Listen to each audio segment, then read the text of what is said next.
प्रणाम मेरे प्यारे दोस्तों। यहाँ एक बहुत ही कठिन सवाल पूछा है। मैं उनके दुख को समझ सकता हूँ। साधक ने पूछा है, गुरुदेव 5 साल हो गए हमारी शादी को और मेरी बीवी ने मुझे धोखा दिया और वो किसी के साथ भाग गई। और उन्होंने ऑडियो दिया, मैं ऑडियो चला नहीं सकता क्योंकि ऑडियो में बहुत रो रहे हैं। आदमी सौभाग्य की बात को भी दुर्भाग्य बना लेता है। बताओ, अरे बीवी किसी के साथ भाग गई तो तुम रो क्यों रहे हो? रोएगा तो वो जिसके साथ वो भाग गई। तुम्हें क्यों ऐसा लग रहा है कि गलत हुआ? गलत तो उस बेचारे के साथ होने वाला है। अब वो छुपे छुपे मंदिरों में जाएगा, प्रार्थना करेगा कि भगवान मुझे बकस इसे भगा कहीं और। तुम क्यों रो रहे हो? ये तो सौभाग्य, ये तो किसी किसी के जीवन में सौभाग्य घटता है, ऐसा सभी के नहीं घटता। जरूर मोती दान करे होंगे कि भाग गई वो, मगर तुम पत्नी के भागने की वजह से रो रहे हो या समाज में इज्जत चली गई इसकी वजह से रो रहे हो? पहले तय कर लो। क्योंकि जहां तक मैं जानता हूं, समाज में इज्जत चली गई इसकी वजह से तुम रो रहे हो। पत्नी की वजह से रो रहे होते तो पत्नी कभी भागती भी ना।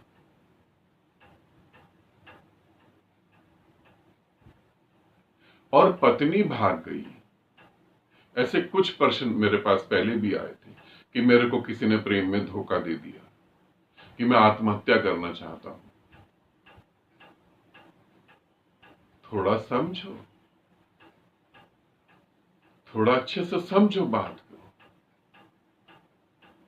तुम बाहर प्रॉब्लम को नहीं देखो। प्रॉब्लम बाहर नहीं हो रही कहीं कि कोई तुमको धोखा दे रहा है और भाग गया है, कि पत्नी भाग गई, कि पति भाग गया, कि किसी और से जुड़ गए, कि किसी और के प्रेम में पड़ गए। प्रॉब्लम ये सारी नहीं है। प्रॉब्लम सिर्फ ये है कि तुम अपने को भूल के किसी और को तुमने अपना मान लिया है। तुम्हारे अपने अस्तित्व को तुमने मिटाकर किसी और के अस्तित्व को तुम अपना मान बैठे। तुम मान बैठे कि सब कुछ मेरी पत्नी ही मेरी है, मैं तो हूं ही नहीं कहीं पर। और यदि मैं तुम्हें कहूं तुम्हारी पत्नी भाग गई, तुम किसी और से शादी कर लो, तब भी प्रॉब्लम यही होगी। तब भी प्रॉब्लम यही होगी। तुम पूरे अस्तित्व को एक जगह रोकना चाहते हो। तुम चाहते हो जो तुमसे आज मिल गया वो हमेशा के लिए रुका रहेगा, हमेशा तुम्हारे साथ रहेगा। ऐसा होता नहीं है। तुम जो मांग कर रहे हो, अपने को तो देखो, तुम बेहोश हो पूरी तरह से, एक नशे में हो। तुम मांग कर रहे हो, तुम कह रहे हो पत्नी भाग गई, पत्नी ने मुझे धोखा दे दिया। मैं तुमसे पूछता हूं कि जब से तुमने होश संभाला, क्या लोगों को तुमने धोखा नहीं दिया? क्या तुमने लोगों के साथ गलत नहीं करा? क्या तुमने लोगों का फायदा नहीं उठाया? आज तुम्हारा कोई फायदा उठा के भाग गया तो तुम रो रहे हो। थोड़ा सोचो अपने बारे में। तुम होश में कब आओगे? समस्या बाहर नहीं, समस्या भीतर है कि तुम बेहोश हो और तुम अपना सुख किसी दूसरे में ढूंढ रहे हो। प्रॉब्लम तो सबसे बड़ी यह है कि तुम अपना सुख, अपना आनंद किसी दूसरे में खोज रहे हो। और दूसरा कभी भी तुम्हारे साथ कब तक टिकेगा? कब तक दूसरा तुम्हारे साथ टिकेगा? जो पति पत्नी भागते नहीं है, अगर उनमें से कोई एक मर जाए तो प्रेम बहुत ज्यादा बढ़ जाता है।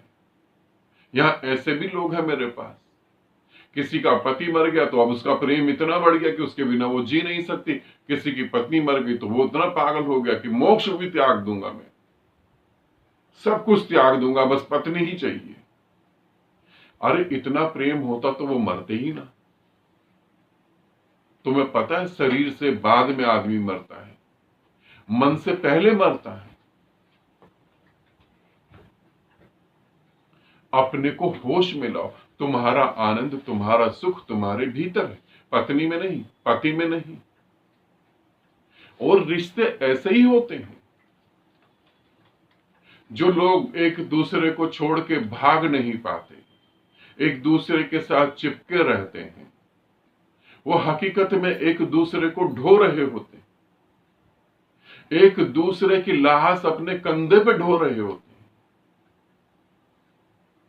खुलकर इतना भी प्यार नहीं है कि खुल के सच्चाई को बताएं कि भाई मैं तुझसे ऊब गया हूं, मैं तुझसे थक गया हूं, अब मैं तेरे साथ कंफर्ट महसूस नहीं कर पा रहा हूं। इतनी भी हिम्मत नहीं होती।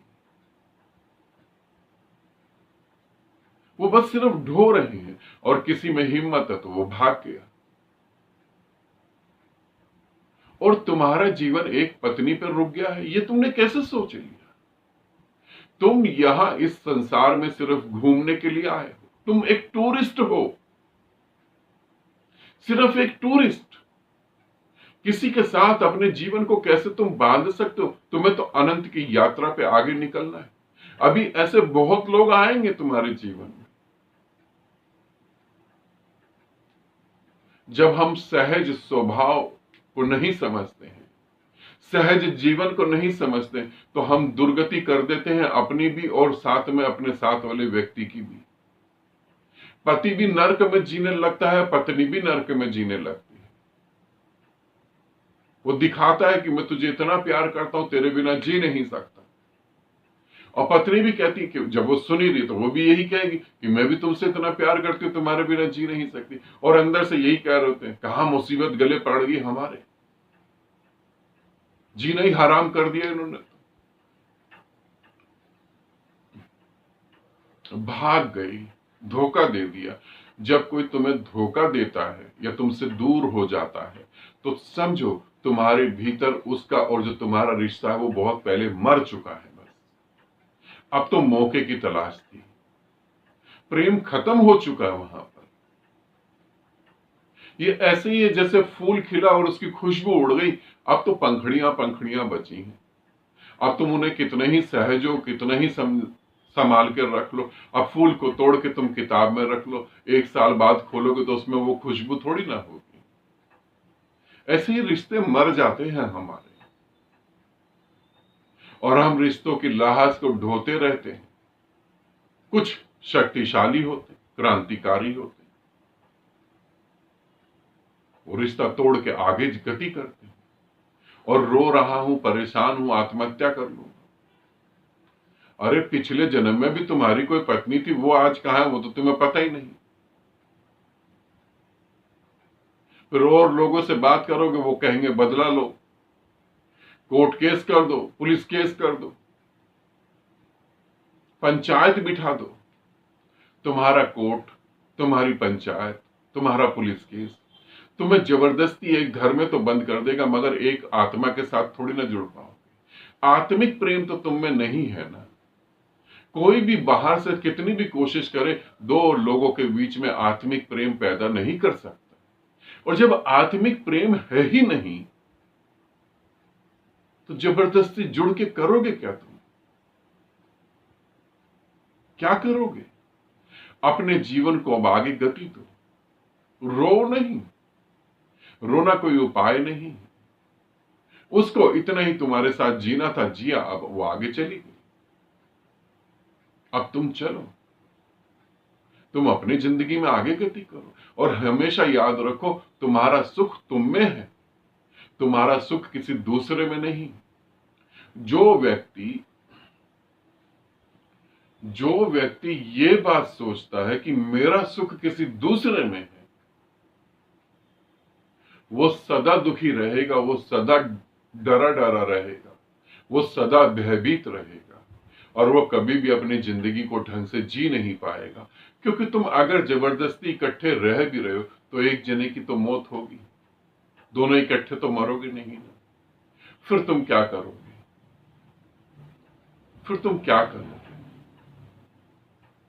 मैंने यहां बहुत गहराई से आदमी की आत्मा तक, उसकी चेतना तक, उसके मन की गहराइयों तक चीजों को देखा, और मैंने पाया सभी एक दूसरे को धोखा दे रहे हैं। मेरे रिश्तेदारी में बता रहा हूं, अभी 4-5 साल पहले की बात है। मेरे अंकल थे, उनकी बहुत तबीयत खराब हो गई थी। और मेरी आंटी जो थी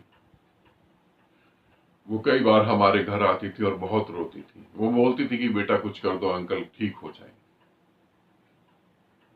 तो मेरी मम्मी बोलती थी अगर उन्हें कुछ हो गया तो ये जी नहीं पाएगी।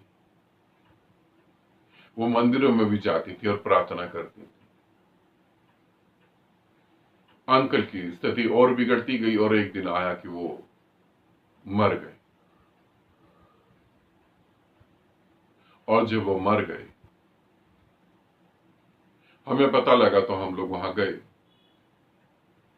और फिर थोड़े समय बाद वहीं पर यह हुआ कि चलो अब उनके शरीर को निल्हाना, अंतिम बार उनको स्नान कराना, निल्हाना है। हिंदू धर्म में जैसे निलाते हैं वैसे ही निलाने का समय आ गया। जनवरी का महीना था।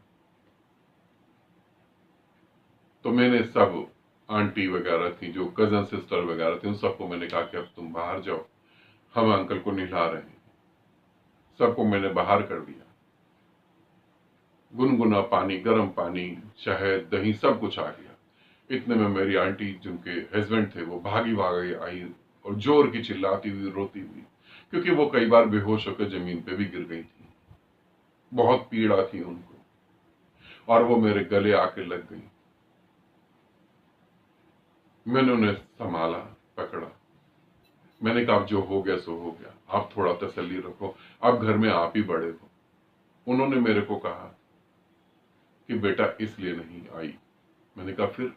उन्होंने कहा कंबल जो हमने लिया है, ब्लैंकेट, वो अभी 4 दिन पहले लिया है, बिल्कुल नया है। पानी में कहीं वो गीला होकर खराब ना हो जाए, इस बात का ध्यान रखना। मैंने कहा गजब की बात। मैंने कहा ब्लैंकेट को कुछ भी नहीं होगा, तुम चिंता ना करो। मैंने सभी अपने कजन ब्रदर से कहा सबसे पहले ब्लैंकेट पैक करो, अलग रखो उसे। अब तुम सोचो क्या है, मनोस्थिति क्या है। बाकी सारी जितनी भी औरतें बाहर बैठी हुई थी वो यही कह रही थी कि इसका जीना मुश्किल है, ये मर जाएगी, ज्यादा जी नहीं पाएगी। मगर मुझे पता था उसका जीना अब ज्यादा आसान हो गया। ऐसे ही हम एक दूसरे को धोखा दे रहे हैं और मैं तुम्हें ये कहना चाहूंगा, धोखे से अच्छा है अलग हो जाना। मत ढो। जिंदगी में किसी की लाश को मत ढो, अलग हो जाओ। और जीवन है, और जीवन जियो तुम, और गति करो। तुमने कोई ऐसा तो नहीं है कॉन्ट्रैक्ट साइन करके आए हो कि जन्म जन्म तुम पृथ्वी पर ही रहोगे, यही तुम्हारा घर है। ऐसा तो नहीं। पृथ्वी तुम्हारा घर थोड़ी ना है। तुमने कोई इसकी रजिस्ट्री थोड़ी ना करवा रखी। आज यहां पैदा हुए, कल कहीं और पैदा, परसों कहीं और पैदा हुए। और तो और मजेदार बात है मैं जो तुम्हें बताने जा रहा हूं, मैंने ऐसे भी इस पृथ्वी पर लोग देखे हैं जो मेरे साधक हैं। उन्हीं साधकों में मैंने कुछ ऐसे भी साधक देखे हैं जो इस पृथ्वी पर पहली बार दूसरे ग्रह से यहां पैदा हुए, जो यहां के है ही नहीं और यहां वो जीवन को जी रहे हैं। थोड़ा समझो, धोखा नहीं कहो उसे, उसे कहो शुभ हुआ जो हुआ। और इस घटना से अपने को समझो, तुमने अपने पूरे प्राण अपनी पत्नी में डाल दिए। जैसे हम बचपन में कहानी सुनते थे ना कि एक राजा ने अपने प्राण तोते में डाल दिए, तोते की गर्दन मोड़ी, राजा मर गया। तुम्हारी पत्नी भागी, तुम मरे। अपना सुख अपने में खोजो, तभी समस्या खत्म हो पाएगी। वरना तो इस जगत में कोई भी किसी के साथ परमानेंट रहने के लिए पैदा नहीं होता। ध्यान रखना, कोई भी इस पृथ्वी पर किसी के साथ परमानेंट रहने के लिए कभी पैदा नहीं होता। परिवर्तन सत्य है, परिवर्तन ही सत्य है। इसे मानो या ना मानो, क्योंकि तुम्हें स्वर्ग इस पृथ्वी पर भोगना है या तुम्हें नरक भोगना है, वो तुम्हारी मर्जी। जो सत्य था वो मैंने तुम्हें बताया। आनंदित रहें, सदा खुश रहें। बहुत बहुत प्रेम आप सभी को।